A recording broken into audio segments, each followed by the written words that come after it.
So we have Tudor Girba, originally from Romania, but now from Switzerland. He is focusing on modernizing legacy. He's a CEO of Think, and his job is to modernize legacy systems. He's ambassador of Moldable Development. When I asked him what would be the key golden nugget, like a message to the future developers, he said, it can be much simpler to understand code. So please welcome on stage with a warm applause our next speaker, Tudor Girba. Thank you. Hello, everyone. I have a question. How many of you work with legacy systems? How many of you love doing that? Not that many. So how many of you feel comfortable and highly efficient working with legacy systems? Even fewer. We can change that. And so that's what I want to talk about. My name is Tudor Girba. I am the CEO of Think. At Think, we occupy ourselves with modernizing legacy systems, and we do that through creating thousands of contextual tools. So thousands of contextual tools. How many of you use thousands of contextual tools? Nobody. OK. Well, how many of you are doing testing, automatic testing? Most people. Great. How many of you have thousands of such tests for your system? Most of you. Great. Tests are little tools. If you think about them, what they do is they take the functionality and they run everything, and then they compress it into a signal of green, yellow, and red. And that, through that signal, you can make sense of the thing that you were just running, regardless of how large that functionality was. And that's a pretty impressive thing. So let's actually take a look. Let's go back a little bit, maybe a couple of decades back, or maybe almost 3 now, and see what happened when there was a time when testing wasn't automatic. How many of you are still doing manual testing as the primary means to do regression, to ensure regression?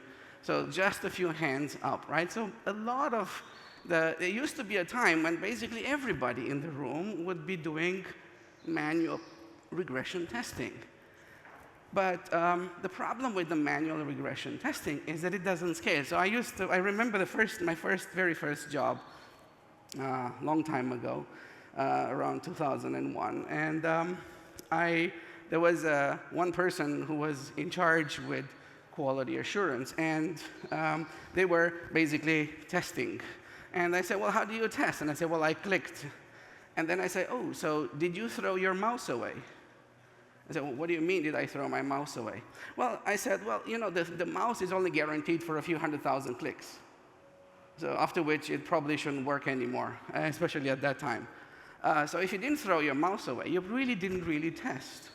So the issue here is that we had this manual testing that produced some sort of a manual report, but the fundamental part is that we didn't have coverage. We didn't have the ability to cover the whole intricacies of the system. So what I'm doing here, I'm using a wordly map. How many of you know what a wordly map is? Like, you've just been to a keynote, most of you. So again, I'm going to ask again, how many of you know what a wordly map is? OK, I will repeat it again. So wordly map is a notation, a means to describe the evolution of concepts or artifacts or products. And what we have on the x-axis is such an evolution depicted is the evolution, but split into 4 phases. And it turns out that those 4 phases seems to be rather generally applicable. So we have either a concept or a genesis on the first part, all the way to becoming or something becoming accepted or a commodity. I'm using both of these notations. It will become a little clear later as to why is that. Now, on the y-axis, we basically talk about visibility. So things, we start rare at the top with, for example, business and developers, they need to make a decision of, for example, whether or not to release the system. So that decision depends on the information somehow that was gathered of whether or not the system complies to what we think it should do. Now, that information was manually produced originally, and then afterwards, it transformed. So instead of it being manually produced, it became generated. And this generation happened through a little bit of specific coding. Now, once that happened, once this transition happened, we could also change the way we had conversations.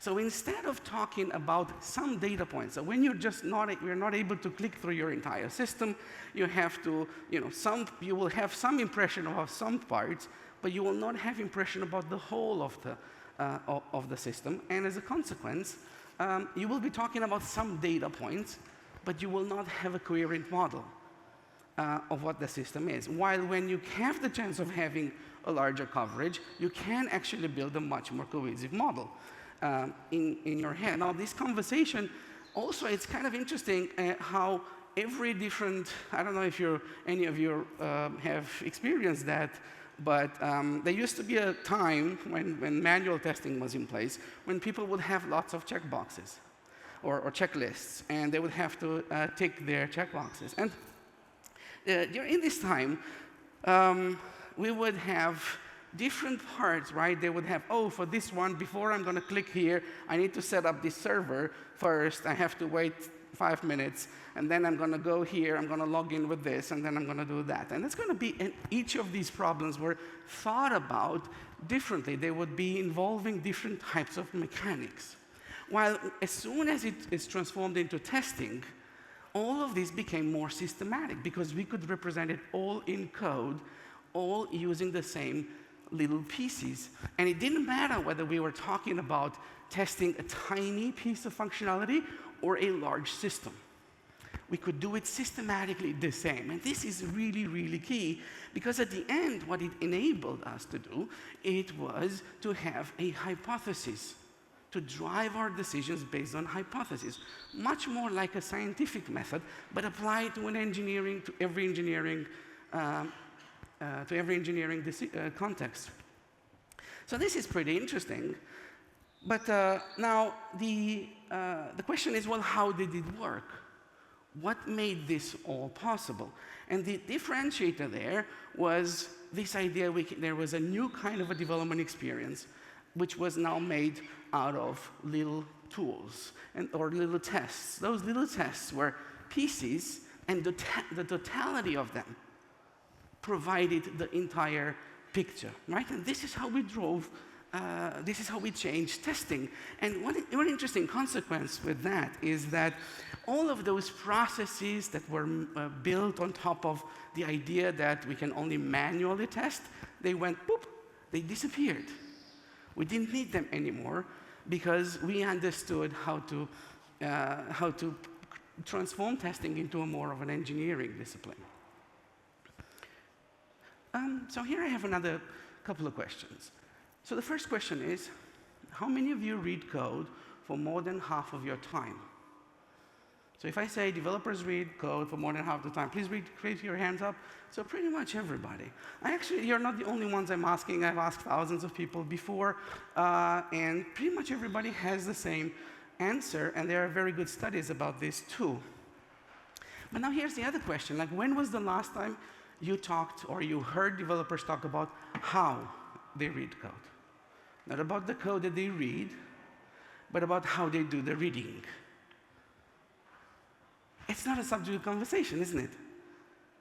But if it's not a subject of conversation, it's not explicit. If it's not explicit, it has never been optimized. And we are talking here about the single largest expense we have in our job. So that's something that we should be talking about, and I really want to convince you that that's the one point that I want you to take home with you. You should go home and start talking about it and be preoccupied with it at least 15 minutes per day. Now, the issue with code reading is that you're right here in the synthesis part, reading, you're on the bottom left. you're where testers were 25 years ago. And that can change. How? Doing exactly what testing did. And so if we look there, we just have to change a little thing, a little tiny thing. Because this idea of composable micro-tests doesn't just apply to functionality. There are many other questions that we have about our systems that can be approached in the same way, but we just have to change the word testing into the word tools. So the tests into tools, the artifact. And so now, to show you what this means, I want to talk about a case study. And the case study in question is a company called Lifeware. This is a Swiss insurance company, and they have a reasonably large system. So they have about 35 million lines of code. If you only look at the code, if you are a little bit more indulgent and look at all the artifacts, then you get into the 70 million lines of code range. So a reasonably sizable system. Now, what's interesting about this company is that they have a peculiar way to invest in software engineering as a competitive advantage. And so what do I mean by that? Well, in 2002, Kent Beck wrote a book which is called TDD by Example. And in that book, Lifeware was a case study. And in that case study, it said, there was a section in the book which was about how do you deal, is testing applicable to large systems? And at the time, large systems meant 250,000 lines of code and 250,000 tests. And here, Kent was saying, this is the largest test suite that I've been involved with. At the time, 2002, was 4,000 tests. And 4,000 tests at that time took 20 minutes to run. So this is pretty interesting, except that in the meantime, this company has now 150,000 tests, and they are still running it in under 20 minutes. So this is a really, really exciting type of curve. They really deployed it incredibly early, and along this path, they were very early in all the other, pretty much in all the other major shifts, such as continuous delivery, trunk-based development, and cloud. And they now embark on a next wave. They have done this the reason they've done all of these investments is because they believe software engineering can be translated is not just a way to accomplish some requirements, but is a way to actually produce business value. And what they're doing today, they're embarking on their next curve, which is now they're investing in tools. So whether in 2002 they had 4,000 tests, in 2025 they have like 2,000 little tools. And so I want to talk about how that is. And to do that, I'm actually going to do something that is probably not advisable, but I'm going to show you a live demo. Now, the live demo in question actually involves me mirroring the screen somehow.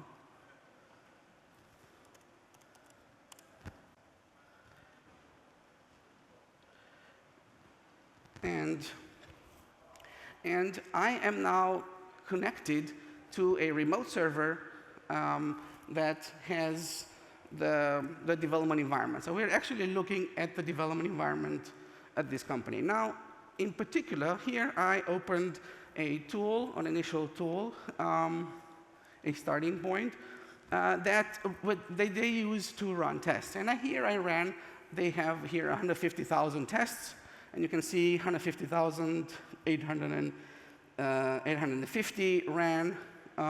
If I run them all on a single machine, it would take 10 days.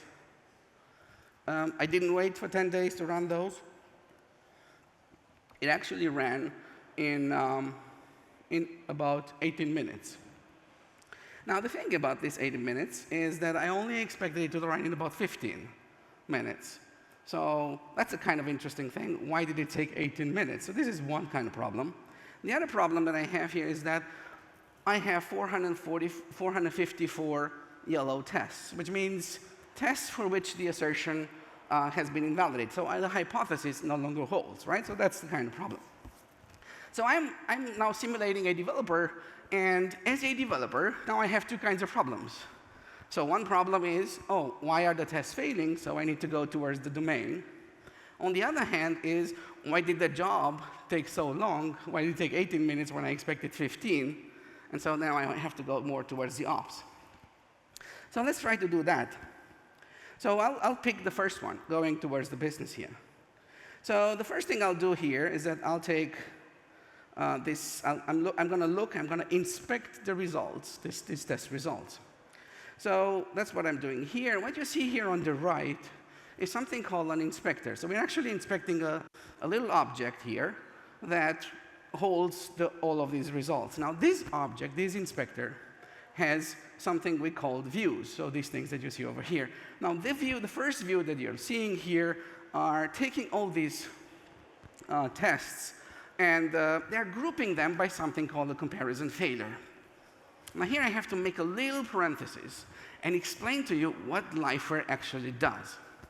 So, Lifeware provides systems for life insurance companies, typically.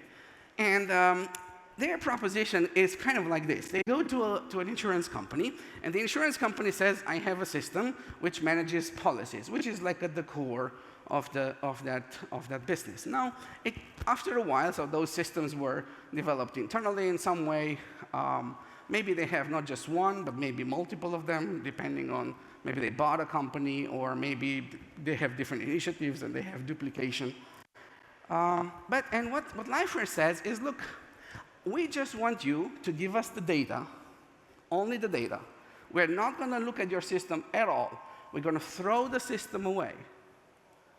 And we're going to reverse engineer a whole new system out of this data. And we're going to provide it to you on a specific date, which is usually somewhere around the year, and on our cost. And they have done this successfully for more than 2 decades. Now, why? How do they do that? Just think about this, right? They take the whole data, but they don't know the structure of it. So the most interesting kind of data that I heard they worked with was, it came on tapes, magnetic tapes. So you get some data in some sort of structure, and out of the data, you have to reverse engineer a whole new system that you provide on your own cost. How do you do that? Well, it turns out that in their specific data, it doesn't just hold the history of how a specific policy evolved over time. It also holds all the documents that the insurance company has sent to the customer. So you get, here's the review, here's the invoices, here's what your account is right now.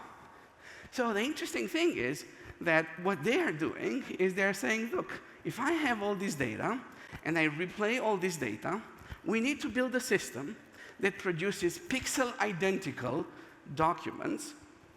If I replay all the data, would have to produce pixel-identical documents to the ones that were sent before.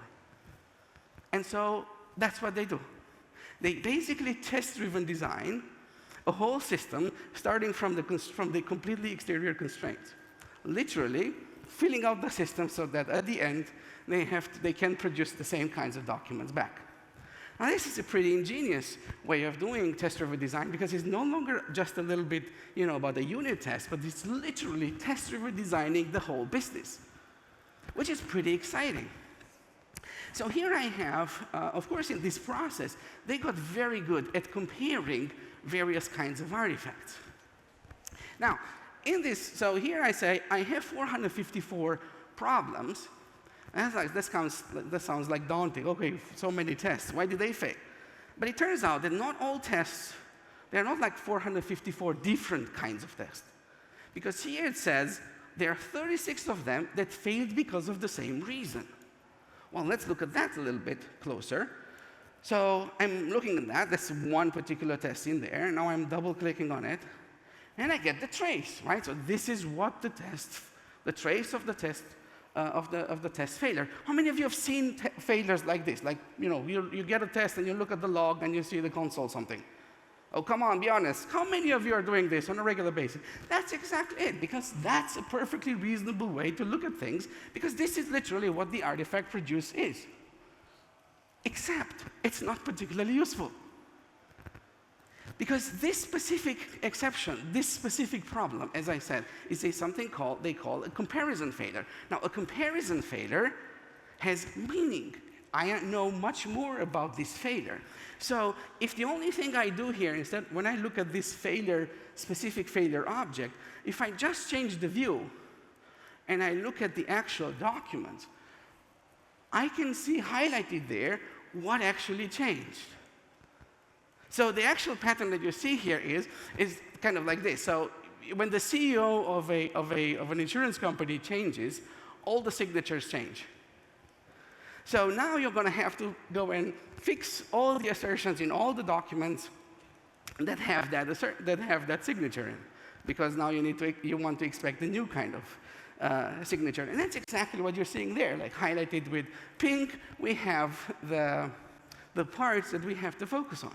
Now, the beautiful part about this view is that I can literally take it and go and talk to business. I remind you, I'm inside my development environment, and I just said I can open the development environment and go and have a conversation with the business. So that's, how many of you like that? Who doesn't like it? Okay, so, but then we don't have to stop here, because now we have knowledge, domain knowledge, about what does it mean when two documents are not quite the same. And now I can look at this, and this is where the original idea of TDD kind of is not enough. Because TDD implies I have to know what the assertion is. I want to make a statement about the assertion so that I can understand what the difference is. But many times, I actually want to see a problem before I can actually make the choice. I want to see the narrative first, explore it, and then make the decision. It's not always hypothesis first. And this is one of those cases where I actually see, oh, visually, I look at it, and I really like what I see. That's the right signature. In which case, if I press this button over here, I can go and automatically refactor my test. Because I already that my tools are not generic. My tools know about that specific problem. And so, as a consequence, if I can do that with a single, test, when I select all the group of similar tests, I can now accept all of them as a batch. So this problem that looked very large actually becomes incredibly manageable. Does this make sense? Okay, so let's move on. So I said I had one problem. I wanted to know what happened on the business side with the logic. And now I have this other problem, which is, if I look at this, so I got here a duration which says 18 minutes, and I really expected it only 15, or something around there. So what I really would like is I would like to go and investigate what happened on the cluster. So now I'm inspecting the cluster in this moment. So I had the same starting point. I'm now switching directions. So here now, this is a cluster that runs on AWS. An interesting thing about this is that this is a regular developer machine. Every developer, if they're a 100-plus team, has access to thousands of processors on demand to run any job they want, anytime. So here, for example, I can see these are the machines. If I maximize it a little bit here, I see these are the machines and how many processors I was allocated by AWS. But a different way to look at the same data would maybe be more like this, where I am seeing now how the performance of every worker of those thousands that I had actually behaved. And I can see, oh, look, there's a little spike over here. Now, when I run tests, I really would like to compress all the execution so that there is no one that runs long, and so everybody has to wait for it. So I really would like to investigate that one. Now, to do that, I want to see, well, how does it look like on the machine? So I now switch the view to now say, I want to split this problem by machines. And I can say, oh, look at this machine over here. It took a little longer. So let's take a look at that one. So I'm double-clicking on that, and I'm going now inside a machine. Of course, I have here now information about the workers and so on. But then at the same time, I can go here, and I switch my view. Let's maximize it a bit more to see the task. So now I am on a machine. I can see the multiple workers on that machine, and now I'm looking at the task running on each of the workers. And I can see, well, some of the bubbles are colored with gray, and some of the bubbles are colored with red. And the reason they're colored with red is because they took longer than the job that was on the left.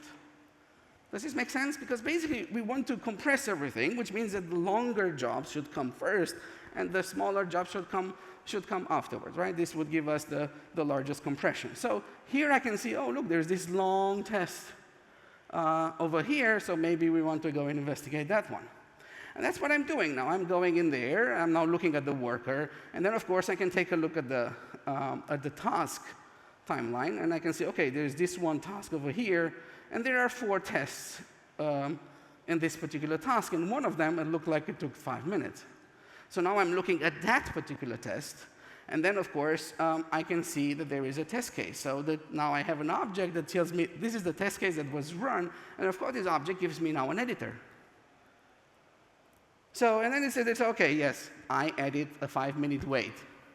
I cheated a little bit. So, of course, I can now go and edit this one right in place.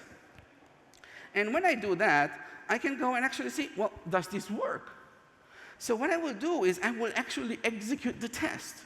And that's what I'm doing. I executed the test, and the test became green. But not only it became green, it gave me a resulting application. In this case, this is a kind of a technical little object over here, but it has a URL as well within the application. Now, the web application appears inside my environment. I don't go to the tools. Tools come to me. Let me say this again. I don't switch to tools.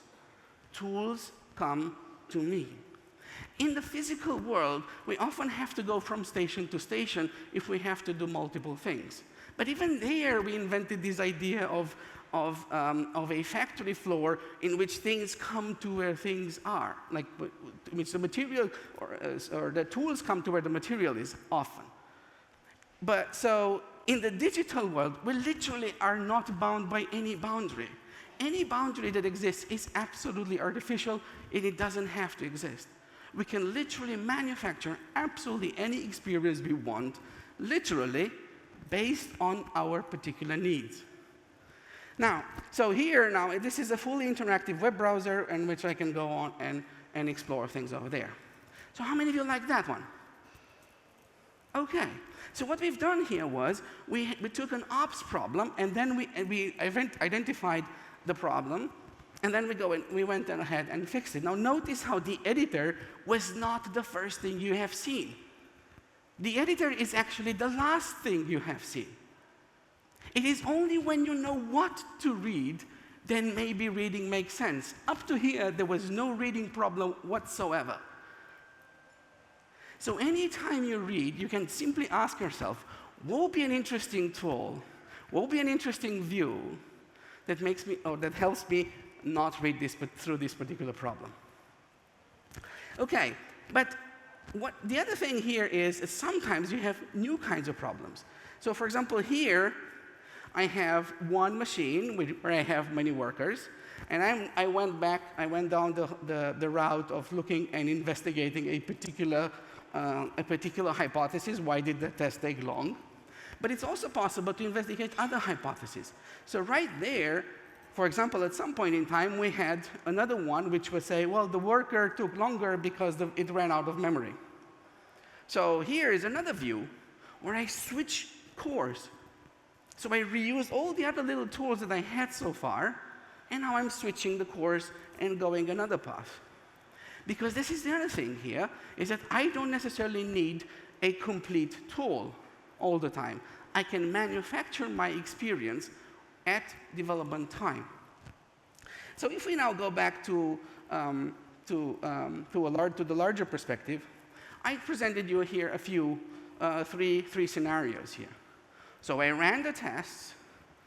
First of all, I ran all those tests on so many on the cluster. So the time to run 150,000 tests in 2025 was basically better than the time it took to run 4,000 tests in 2002, which is pretty nice because it means it scales. The size of the system doesn't really matter. And it doesn't have to matter unless you're doing things manually. And so what I took here is I took two kinds of problems, two sets of problems, one in which I was the developer. So I started as a developer from a developer point of view. And then I went towards the business, where I could have a conversation with the business. Or I went more towards the ops. And I never left the environment. Because this is what the I in IDE stands for. The I in IDE stands for integrated. Or put it the other way around, every time you leave, the I has failed. Now, the way to make it not fail is to make everything come to where you are. It's a simple change of perspective, but it is absolutely possible. So now, I want to show you one tiny more complicated type of problem. And this more complicated type of problem relates to a kind of use case that they had very recently, which is within their very large system, they have multiple kinds of, they serve multiple companies. But in one case, they have, so typically a system like this has the production interface, or the typical interface, and the admin interface. And so one of these companies opened a new back office to another country. Let's say is Poland, doesn't matter in that case. So their job was, now we need to add translations to only the, we had to add, let's say, Polish translation, but only to the admin interface of this particular part of the system. So not to all of them, and so not just I take this company and all the things have to be translated, but just the admin part, and this is kind of important. So how do you do that now? Well, because now they have tests, they can leverage those tests. So here we have a little bit of a script. It took a couple of days to put this in place. But when we run it, we took one single test case from here, and the test case was this one. So I can take a look at it. This is the particular test case. This test case exercises the system. We have instrumented the system to see what actually gets executed. And once we've done that, we could run a little bit of a more complicated analysis, which basically says, here are all the translations involved starting from this point of the execution. So essentially, this test case says, this is an admin use case. I'm going to look at what kind of, I'm going to instrument my system, find all the translations that are involved in this one, and I'll say this will have to be changed. Does this make sense? Right? OK. So here are all of those places. Now, what does it mean there are all of those places? So I can double-click on one of them. And now I say, well, this is the place in the code. And you can see it here, because I just scripted a little query against my system. But the query is not just simply looking at the source code. It takes runtime information and source code information. And now I have a dedicated little browser here. And so now once I can do that, I can also ask it, if I have this place, I can also ask it, could you please now rewrite just this snippet and provide me a little object here that knows how to show the difference. And if I like the difference, I can go on and simply press this button, and this will accept the code. Does this make sense? So now I've done this for one test, but now I want to have coverage for the entire system. So what do? Well, the next thing I will do here is I will take a little bit more code, and I'll build a little job, and I will distribute it over here to the cluster, and then I will take a look at the results. And the results over here say that these are the places that have to be changed. So if I double-click on this one, it says, well, that's the place that has to be changed. And if I say translate now, it will give me exactly the same thing that I had before. And if I say accept, then it will actually apply the change. but now I have coverage for the whole system. So why is this interesting?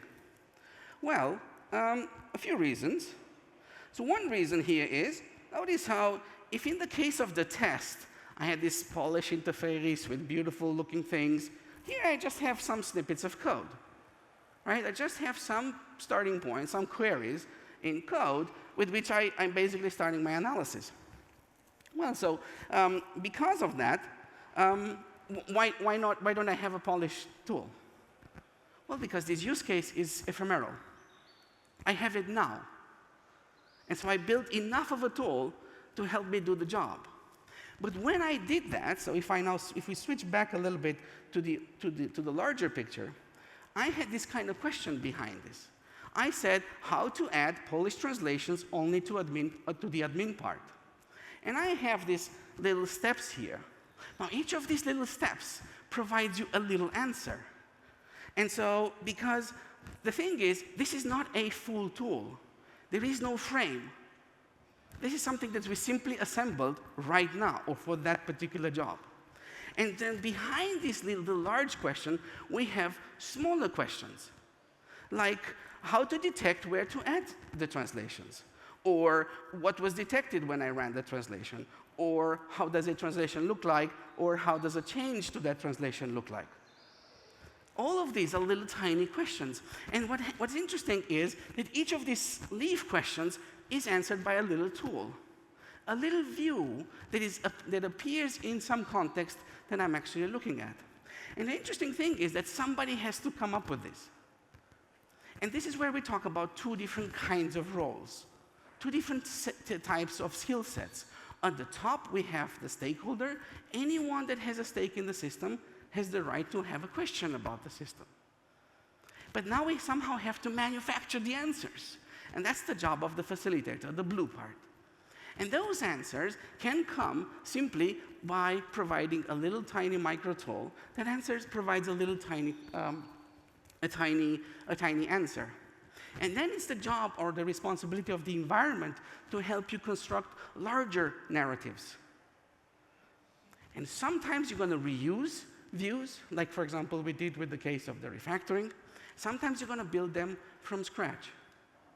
And those views, over time, they will grow and they will compound. And then you will have more and more answers that are being provided to you by the surrounding environment. And this is how you can change the relationship to your system.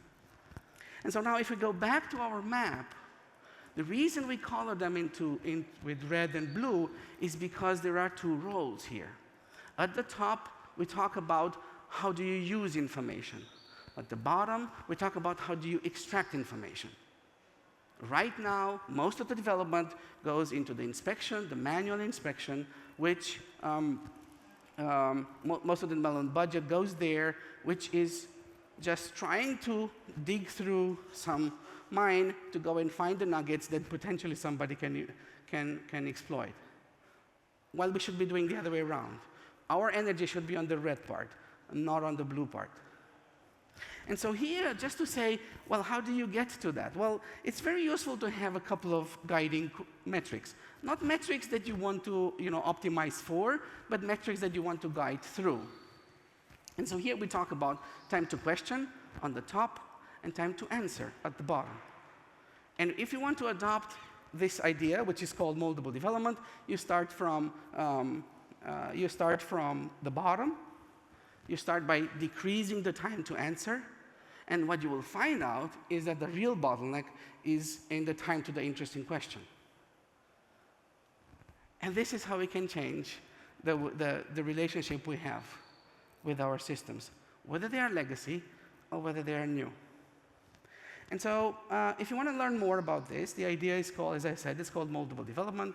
I'm writing a book together with Simon Worley about it. We call it Rewilding Software Engineering.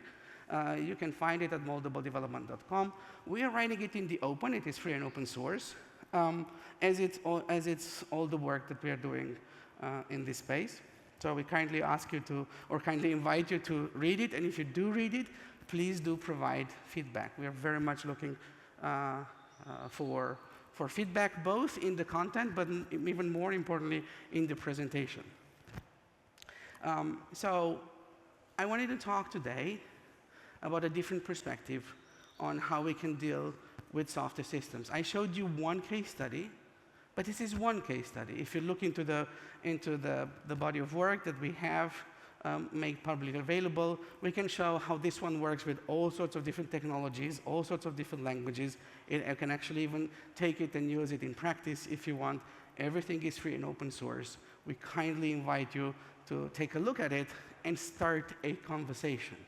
Because it literally starts with having that little tiny question, which is, how do you read code?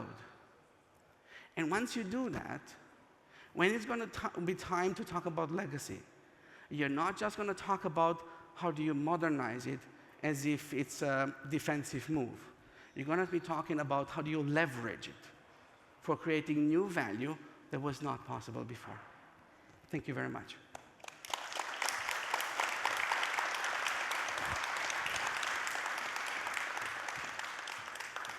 Thank you very much. Thank you.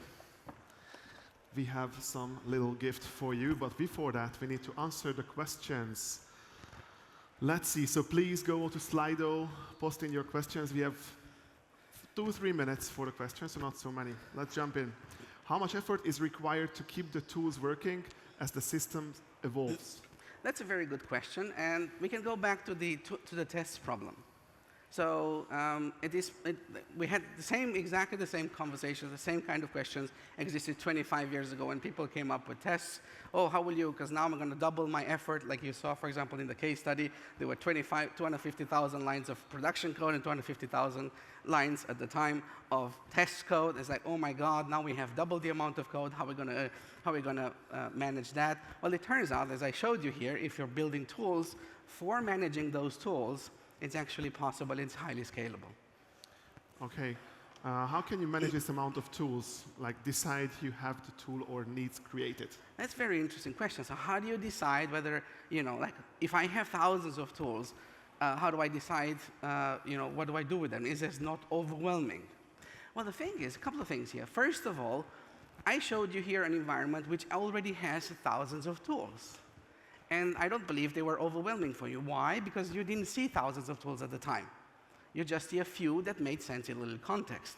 And then we split the large thing, the larger problem, into tiny problems.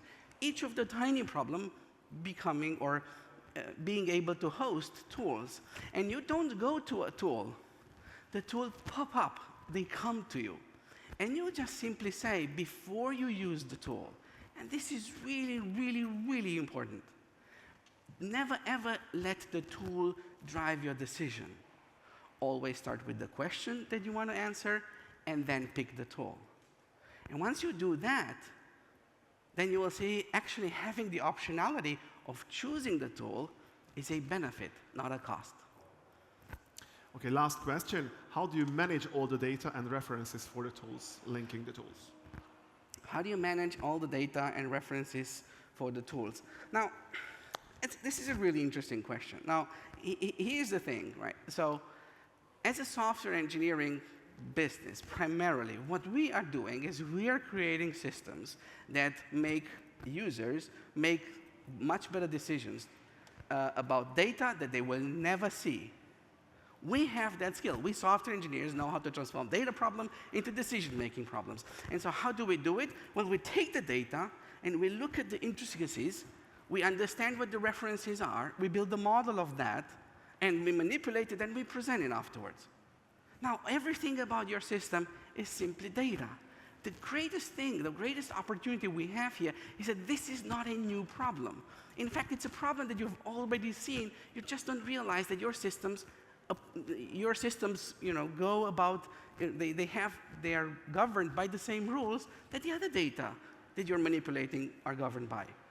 And you will find, once you start to look, you will see that those references are actually not that hard to find, and they are not that hard to maintain. Is this work? Yes, it is work, but you already know how to do it.